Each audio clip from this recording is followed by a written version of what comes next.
ভালো করে ধরো মোবাইল। সবাইকে দেখাও। আমাদের সবাইকে পরিচয় করে দাও তোমার গায়ের সাথে। এখন আমরা যাচ্ছি এখন একটা ঝর্ণাতে বড়, এটা কিন্তু অনেক উঁচু, টপের ভিতর দিয়ে যেতে হবে। না না এখানে যে গিয়া কাটা। ভালো করে ধরো মোবাইল। কথা বলো, তুমি এখানে কথা বলো। তাই এখন আমরা এদিক দিয়ে যাচ্ছি, দেখো দেখো এদিক দিয়ে যাওয়ার পর এদিকে পরে দিলে হবে না,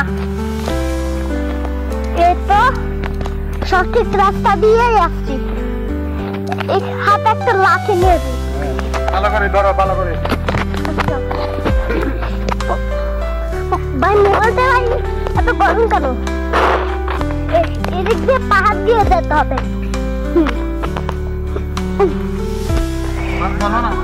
চলো এদিক থেকে দিয়ে দিয়ে ওই দিকে যেত। প্রথমে আমরা এই দিক দিয়ে যাই, তারপর আমরা এই দিক দিয়ে যাবো। তারপর আমরা এদিকে যাবো।